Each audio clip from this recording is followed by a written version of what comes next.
All right, we are down here in Kentucky doing a little bit of scouting for my upcoming cow elk hunt, and we're at the Paul Van Boeven Wildlife Management Area. This is an old strip mine that's been reclaimed as wildlife habitat, and there's quite a few elk here. We had a chance to get out this morning and see some bulls and some cows and hear a lot of bugling. And with me today is Dan Crank. He's a wildlife biologist with the Kentucky Department of Fish and Wildlife. Dan, you guys have had a pretty tremendous success with your elk reintroduction here in Kentucky. Yeah, we started in '97 with our first elk came here. Really stepped up the process, and by 2003, March of 2003, we had brought in little over 1,500 elk, and now we're at about 10,000 elk in the state. So they really took off and have multiplied rapidly. And We actually started hunting in 2001 to kind of get the ball rolling a little bit. We only issued 12 tags back then, but now we're up to 800 tags now. So we've got a highly sustainable herd now that can take some harvest. We have no large predators here to speak of. Mainly our big mortality factor is hunting now.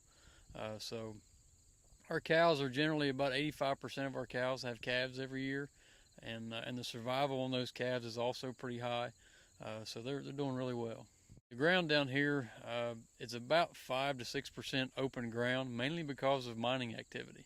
If the mines weren't here, we wouldn't have open areas. It'd all be forested still for the most part. So without those mountaintop removal jobs and the strip mining activity, we probably wouldn't have elk here right now. so you guys have worked pretty closely with the various mining companies to put some habitat on the ground for these animals. Right, yeah, we started very early. All of our release sites primarily are strip mine companies and their properties. They agreed to let us release elk on their property in exchange for us trying to help them out with some habitat work, and they agreed to allow hunting on their property.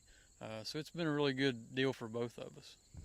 And obviously, for those who are interested in possibly getting a chance like I have this year to come down and hunt a Kentucky elk, and this was the first year I applied Right. and got drawn. So I know for non-residents, I think it was about a 1 in 200 chance. So Yeah, we capped it. We cap it at 10% of our tags can go to non-residents. So uh, it's a slightly smaller chance than the general population, but or at least the resident population. But there's always a chance. You never know. And actually, we usually hit that cap every year.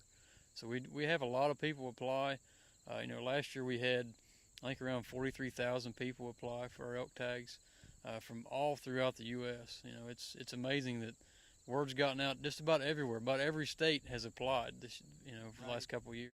but it's $10, Right. and who knows? For $10, you could be standing where I am next Right. year. Exactly. And if you're closer to this part of the country, you don't have to drive 1,200 miles one way and all that expense. You can just drive a couple hours and be here, and the price of the tag isn't that expensive either. So it's a pretty cheap hunt if you're on this side of the country. And you guys actually have a pretty high success rate too for your hunters, much higher than you'd see out west. Right.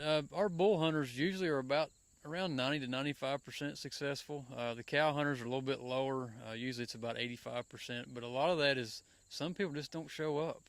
They want that bull tag, and if they don't get a bull tag, they just kind of they don't want to use it. But if people come and put a little effort into it, they're usually pretty successful. Well, lastly, for guys like me and other bow hunters, Mm-hmm. you guys actually have this area right here is a bow hunting only unit Right. or management area. So Right. when I come down next month to do my hunt, I can have several thousand acres here to run around and chase a cow with my bow, and I don't have to worry about really anybody else. Certainly no gun hunters. Right, and the also thing you got to think about too is you can archery hunt once season starts all the way through the middle of January.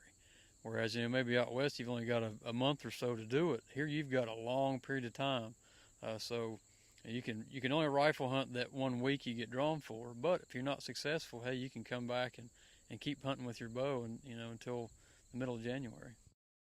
Well, Dan, I really appreciate your time today. Thanks for Good. showing me around, and I'll definitely let you know how we make out next month. Appreciate it. Thanks.